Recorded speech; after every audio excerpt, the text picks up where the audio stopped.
It is the summer of 2025.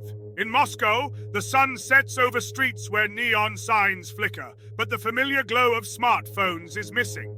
In cities and villages across Russia, screens stay blank, loading bars freeze, and the world beyond the borders goes silent. The internet, the bridge that once connected millions to information, friends, and opportunities, is gone. Officially, the blackout is called temporary and necessary, but for the people living through it, this feels like a digital curtain lowering across their lives. For many, it's the first time they've seen their online world vanish overnight. What caused it? Why now? And what does life look like inside a country cut off from the global net? The truth is layered. For years, Russia had been building its own sovereign internet, a national network designed to function even if disconnected from the global web. Officials said it was about security, stability, and protecting citizens from harmful foreign influence. But in 2025, the switch was flipped more aggressively than ever before. Entire segments of the global internet vanished from Russian access. News sites went dark. Social media platforms showed nothing but error messages. The few connections that remained were slow, monitored, and heavily filtered. Rumors spread quickly. Some said the blackout was a response to cyber attacks. Others whispered it was about silencing dissent. Whatever the reason, the effect was the same: a sudden, suffocating isolation. In cities, tech-savvy people scrambled for solutions. VPN sales skyrocketed until they too were blocked. Black markets for satellite internet terminals emerged, but their prices soared beyond reach for ordinary citizens. Cafes that once buzzed with laptops sat eerily quiet, their Wi-Fi routers useless. For younger Russians who had never known life without a constant internet connection, this was like losing part of their identity. University students couldn't access global research papers.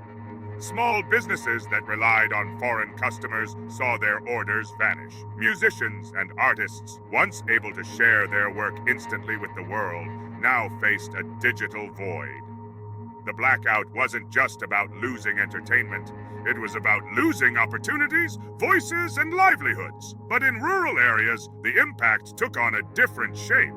Many villages already had patchy connections, and now the blackout pushed them deeper into digital darkness.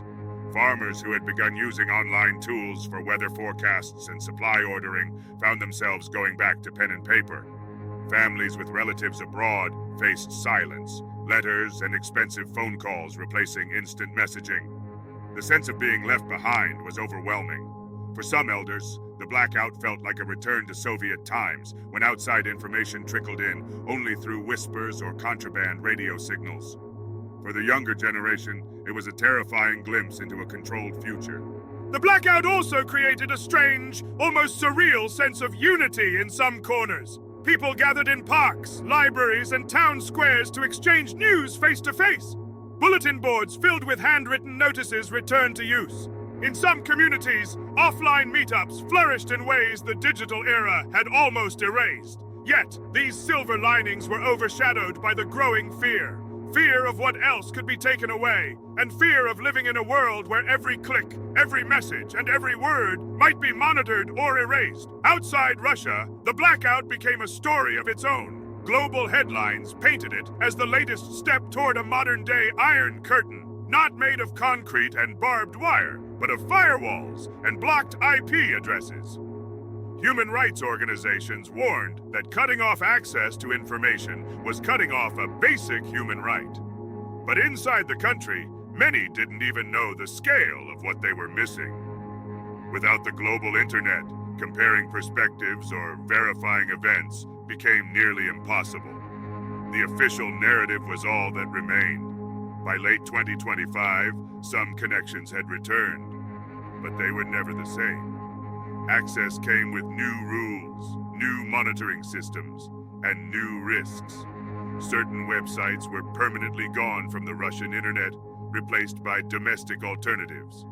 Digital life was reshaped, confined within state-approved boundaries. Many quietly accepted this as the new normal. Others quietly resisted, finding underground ways to reconnect with the outside world. The story of Russia's internet blackout in 2025 is not just about technology. It's about power, control, and the invisible threads that tie us together in the digital age. It's about what happens when those threads are cut, and how quickly isolation can become reality. And most of all, it's a warning, not just for Russia, but for the world, that in an era when our lives are online, the ability to disconnect entire nations is a tool as powerful as any weapon. The digital Iron Curtain is here, and for millions, life will never be the same.